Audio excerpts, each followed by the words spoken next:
cozy and creative way to add some custom decor to our homes is Orly. To our home. To our home. How coincidental.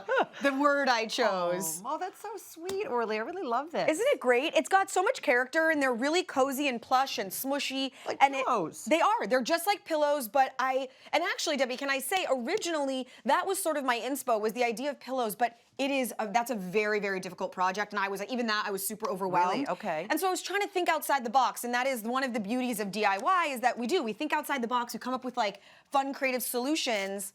That's where these suckers came in. Styrofoam letters. Styrofoam letters. So I figured if I could create a little bit of a soft plush texture around the already built styrofoam letter, that does half the work for me, and it makes it a much simpler project with the same impact. It still has that same cozy. It's beautiful. Yeah, you're not going to sit on them anyway. They're too pretty. No, you would. Yeah, they're awkwardly shaped. You wouldn't like cozy up with them anyway, but they make that really great three-dimensional cozy texture. It has that great effect anyway. So we start with the styrofoam letters. Where do we get these guys? So anywhere. I got these online. You should be able to find them at a craft store. You just want to make sure that you're getting the ones that are three-dimensional. So these are 2 inches wide by 12 inches tall. Okay. If you want to go bigger or smaller, that's fine, but you just want to make sure that they're not flat, like flat wooden letters. Okay. You want to make sure they're three-dimensional. Start off, get the letters that you want, and in order to create the zhuzhy quality, the pillow-esque. Thank you. If you pillow-esque. You need a little bit of batting. So we're gonna wrap batting around the letter in order to give it that effect. So this is the way that I figured was kind of the easiest. I'm gonna use a little bit of a spray adhesive, whatever kind you have. All right. And I'm gonna come back here just so I don't get you. And I'm gonna spray the one side of the letter here. Now, put it face down, and I just wanna show you, when I do it, generally what I like to try to do is sort of double it up. I'm gonna fold the letters up, so I kind of wanna visualize this first corner because that's gonna come up. So I lay it down sort of in the right spot, and then I cut my excess off the other side, but I don't need to cut anything here because I sort of laid it down just right. It's like you're wrapping a present. Precisely, and that's actually exactly what you're gonna do here. You're gonna wrap the present on one side, and then you're going to fill in the back side. So we cut it with, again, a 2-inch excess. That way, when it folds up, on the 2 inches that's are exactly what you want. Okay. When you get to the center of your letter, things like the H here or the E or whatever your letter is, you just want to cut straight down the middle, and then you're going to cut along your sides. I know this is, I'll go up here, kind of, maybe you can see it that way. Just like this. Fold up. Yeah, that way now I can fold. Nice. So depending on the letter, each letter is going to be completely different. All right. So you just sort of cut and fold the way that you want. Okay. You do it on both sides. Got that covered, and there's our O. There's our O. So now we're going to move on. We're moving down the home line. So here's my O. You can see it's not pretty.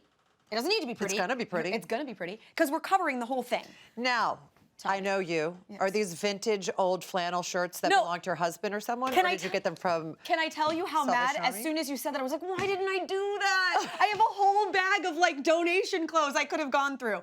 Yes, that's a perfect option, is to go through a bag of donation and use the fabric for parts. If not, though, there's great, beautiful fabrics depending on what you're making available at the fabric store. Okay.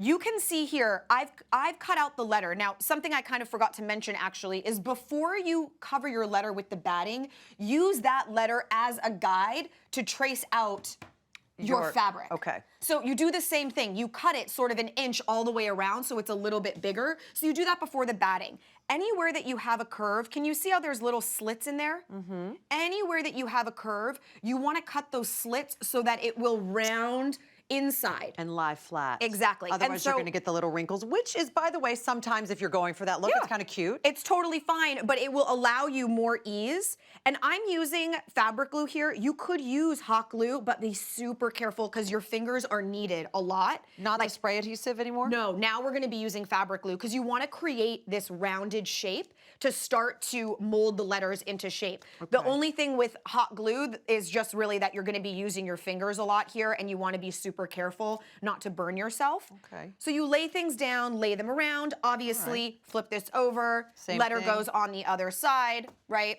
And then you have Moving on to down do the line, Debbie. the beautiful sort of we're gonna edge it. Yeah. So this is the fun thing. This is ways of making it simpler. So I tried to find design elements that would make it look good, but also make it really user-friendly. So you can see here, again, we're not looking super cute. No. It's not very pretty. No. Still needs to be finished. Still needs to be finished. So what I did is I just bought contrasting fabrics that I thought would be pretty. This is like a fleece, like a sweatshirt material. I bought corduroy, any fabrics that start to feel nice for this time of year that will match with your decor. And maybe have a little bit of stretch in them so it'll help you. Yeah, stretch makes it really easy to really tighten up your edges. Okay. Now, what you want to do is you want to cut it to the width of the letter. So if the letter was 2 inches, you want it to be 2 inches. Pick a front and decide what that front is straight off the bat.